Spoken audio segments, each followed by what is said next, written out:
Merci pour le terme. loolu lan la day am jeexital ci xelu xale yi ne buñ màggee ñoom ñii ñoo gën ñële. Voilà la mauvaise interprétation de la culture li muy indi. On peut-être avancer. Waaw, ça y est, c'est bon pour. La culture complète-t-elle la nature ou la remplace-t-elle? C'est encore un débat ouvert. Pour certains, la culture complète effectivement la nature, comme Kant. Heureusement, hein, l'exposé que nous avons fait, si vous l'avez enregistré, tontu na question yëpp. Kant, Rousseau, Erasme de Rotterdam, Lucien Malson pensent que la culture complète la nature. Elle ne la remplace pas. Pourquoi? Parce qu'avec la seule raison, ça ne suffit pas. L'homme, il va lui manquer l'éducation, la formation, les orientations, les interdits parentaux, sociétaux, religieux. Ñoom ñooy def nit ki mu doon nit ki tax ñuy wax. Ce que Kant appelle un homme total par une anthropologie totale. Qu'est-ce que l'homme? C'est cet homme-là. Dans la leçon sur l'anthropologie, c'est résumé par Kant. D'abord, on définissait l'homme comme un être qui mange, qui boit, mais tout ça, ça existe aussi chez les animaux.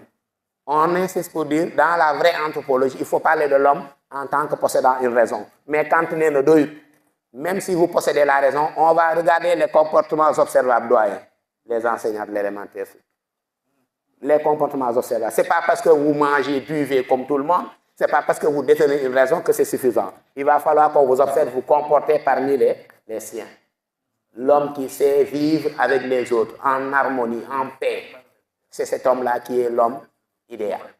Et c'est là, effectivement, qu'on dit que, effectivement, la culture complète la nature.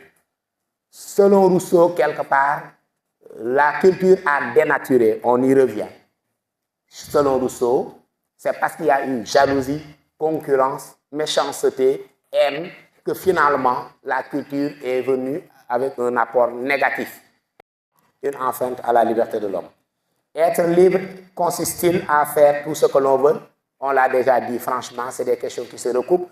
On a dit que ça, c'est la définition de l'homme du sens commun. Faire tout ce que l'on veut, à force de vouloir faire ce qui nous plaît, on finit par faire ce qui déplaît à autrui. Donc la liberté ne saurait être le fait de faire ce qu'on veut. Est-ce